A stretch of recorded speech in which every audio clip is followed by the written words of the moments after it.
Hello, everybody. Raul Smith here with a very special announcement. I am going to be appearing on the Ace in the Hole live podcast sometime within the next couple of weeks. So late January, early February 2024. The man that's hosting the podcast, Nate Drew, invited me personally to appear on his podcast and talk not only about this podcast, but also about Galactic Digital Studios. So keep an eye out for that wherever you are listening to this podcast. That would be Spotify, Google Podcasts, Apple Podcasts, Facebook, YouTube, pretty much anywhere. So with that out of the way, let's dive into our topic for today. So, by raise of hands, who here had the Charlotte Hornets as the ones that would land Kyle Lowry in their NBA pool? No one? No one?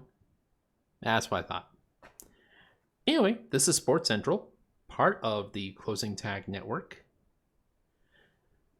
and recording this on January 23rd. I wish it was July.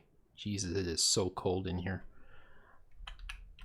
So, let's talk for a minute about the Miami Heat. So, the Miami Heat, pretty much since last season, have been trying desperately to trade their backup point guard Kyle Lowry, especially after Tyler Hero emerged as pretty much the guy. Well, maybe not the guy. Jimmy Butler's still there. But like the guy for the starting position for the Miami Heat. And there was a lot of rumors going around that Miami is going to try and trade both Hero and Lowry in the Damian Lillard fiasco. That didn't work, obviously. Then there was rumors going around that they were going to try and trade Lowry to Cleveland for Donovan Mitchell. Again, that didn't work. So imagine my surprise when I find out earlier today that the Charlotte Hornets made a move for Kyle Lowry. So here's the trade per NBA.com. The Miami Heat will be trading Kyle Lowry and a 2027 first round pick to the Charlotte Hornets for Terry Rozier. Yeah, remember that name. Terry Rozier. Now, the 2027 first round pick is lottery protected. And if, in fact, Miami does wind up in the lottery in 2027, not likely, then that pick would then be converted to a 2028 unprotected first round pick. I say unlikely because, come on. Do you really expect the Miami Heat to be in the lottery in 2027 or really anytime soon? Here are my thoughts. Obviously, Charlotte is doing their best to try and get something going. Lowry is an expiring contract, $29.7 million for the rest of the season. And it's possible that they may flip that pick or flip that trade to try and get something out of all of this, because come on. And this is coming from a Utah Jazz fan, by the way. Do you really think NBA free agents are going to be going to Charlotte? Not likely. And in the meantime, Terry Rozier, who's making $23.2 million, is basically there to... Here's what I'm thinking. Miami's probably doing this to try and get under the luxury tax threshold. Because they were kind of right there. They were pretty much on that cusp as it was. So this move will probably knock them below the threshold, and throwing a protected first round pick kind of sweetens the pot for Charlotte, because they pretty much know Lowry is done. My suspicion is that they are going to buy Lowry out for the rest of the season so that Lowry can go sign for a contender. I don't know which contender. My guess would be either Milwaukee or Boston as a backup. And pretty much eat the rest of the cost. Because Charlotte's not going to do anything for the rest of the season. Come on. So that is pretty much what's going on. And I have a suspicion that Charlotte is going to try and tank. I don't know who is worthy of tanking for, but Charlotte right now has the third best odds at landing the number one pick, behind San Antonio and Detroit. Detroit has 4 wins, by the way, still. So there's your update on Detroit Watch. Yes, I am going to keep updating every time I talk about the NBA. I'm going to keep updating. Okay, where's Detroit? Is Detroit still on pace to be the worst team ever? And the answer to that is yes. But Lowry, here's the thing about Lowry. He doesn't need to go to a contender. He already has a ring. He won a ring when he was in Toronto in 2019. So pretty much, like, he could probably just call it a day at this point if he wanted to. Just take his money and basically go home. Now, I suspect he probably will not be doing that, but time will tell. But that is not the only jarring news to be coming out of the NBA today. It was confirmed earlier today by Adrian Wojnarowski, and then here's the thing. The Milwaukee Bucks are making the news, and not in a good way.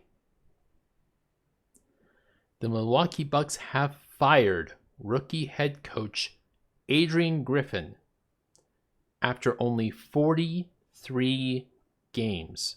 Now, there are plenty of bad teams right now in the NBA. Like I mentioned, you have Detroit, you have San Antonio, you have Charlotte, you have Washington, you have Memphis, who's kind of on the decline, especially after John Morant got hurt. You have Portland. Milwaukee is not one of those bad teams. They are second in the Eastern Conference right now at 30 wins and 13 losses, behind only Boston, who I still think is the best team in the league, even though they got beat by the defending champion Nuggets. Per Adrian Wojnarowski, the Bucks are expected to make assistant head coach Joe Prunty, their interim head coach, Prunty, a longtime assistant, has served previous interim stints in both Milwaukee and Atlanta. So he's been here before. The dip in Milwaukee's defensive performance had raised concerns about the Bucks' viability as a championship contender. Okay, well, that makes a little bit of sense. Even after they had acquired seven-time All-Star or seven-time All-NBA guard Damian Lillard before the season to team up with two-time MVP Giannis Antetokounmpo. The Bucks rank 22nd in the league. 22nd? What the hell? Milwaukee had given Griffin his first head coaching job this summer after firing Mike Budenholzer, who led the Bucks in 2021 to their first NBA championship in half a century. See, there's the first mistake right there. And I know that they did that to placate to Giannis. But they probably shouldn't have fired Budenholzer. Budenholzer was a good coach. He was a really good coach. There was no reason for them to fire him. You could still do the Damian Lillard trade. Do everything that you were doing before, but minus the firing of Budenholzer, and I think you would have been fine. Now they're stuck in this weird space where they're having to rely on basically a lame duck interim head coach, Joe Prunty, rather than, relying on a proven winner like Budenholzer.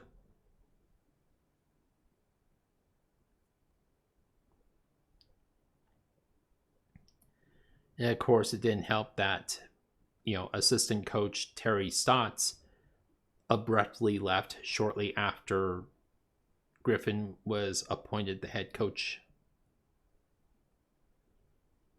Stotts, of course, was the guy in Portland that really helped mold Lillard to be, Damian Lillard. I mean, he was always Damian Lillard, but, Stotts kind of helped him take that next step, if you catch my drift. So, the thing that I really was disturbed about was all the Bucks fans online talking about how this is a perfect opportunity to bring in a proven winner and a proven head coach like Doc Rivers. Really? You want to hire the only head coach in NBA history to choke away 3-1 leads in the playoffs as a last-ditch effort to win a championship here and now. That's your master plan. Do you have brain damage?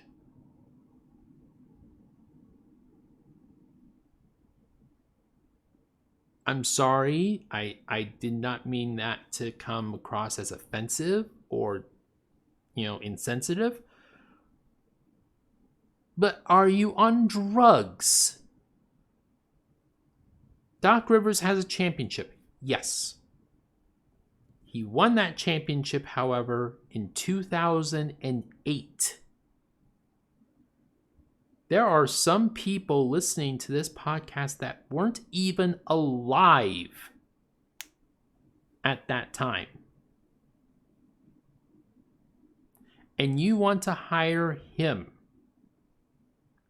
as your head coach. Whatever, dude.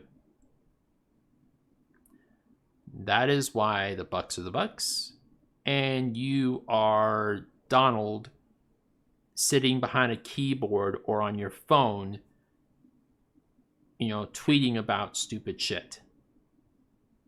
Sorry.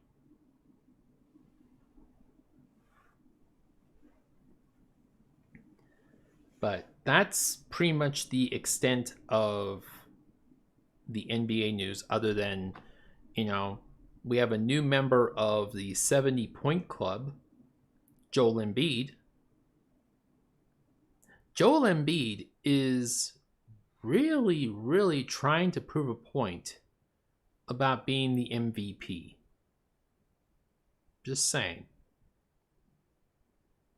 But that wasn't the biggest shocker recently as far as points scored in a game. The shocker was Karl Anthony Towns dropping 62.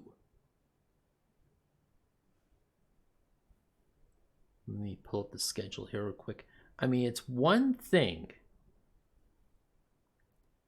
to drop 70 on the San Antonio Spurs. I mean, it's San Antonio. Pretty much everybody does it these days. San Antonio's pretty much lost their way. But to drop 62. Okay, well, that makes more sense. Never mind, I retract that take.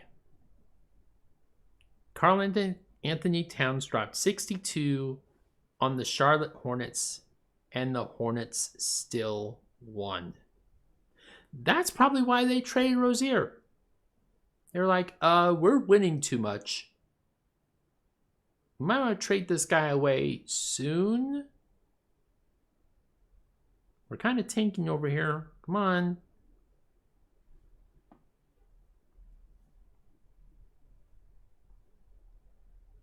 But right now, as it stands in the NBA rankings, and this is while there's a game going on right now between the two LA teams. By the way,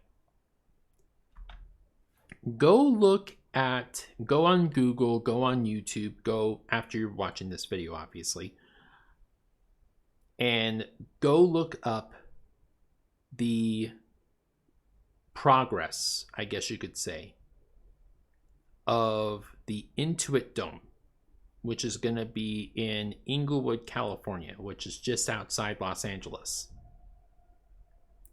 Go look at the progress, and then go look at the specs on that boy. Go look at, what the concept is and what everything is supposed to do. That stadium is going to be wild. It is going to be nuts. I don't know how much of the construction cost that Steve Ballmer footed, but holy shit. That is a nice looking stadium. I would not mind going to a Jazz Clippers game there. Of course, if I had the money.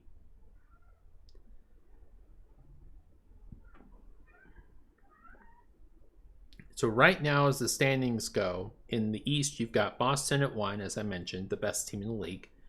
Milwaukee at 2, Philadelphia 3, Cleveland 4, New York 5, Miami 6, Indiana 7, Orlando 8. Orlando was at the number 2 seed for a while there in the East, and now they've dropped all the way down to 8. As my cat is singing the song of his people. Hi. Chicago 9, Atlanta 10. See, there's a team that probably should fire their head coach. And I say that as a guy that supported Quinn Snyder when he was here. Brooklyn 11, Toronto 12, Charlotte 13, Washington 14, Detroit 15. And then in the West, you've got Minnesota 1, Oklahoma right there at 2. So Minnesota has 30 wins, Oklahoma has 29. So they're kind of like neck and neck. Denver 3, Clippers at 4, New Orleans at 5, Phoenix at 6. Phoenix has gone up a little bit. Sacramento at 7, Dallas at 8. Ooh. The the Lakers at 9, Utah at 10, Houston 11, Golden State at 12.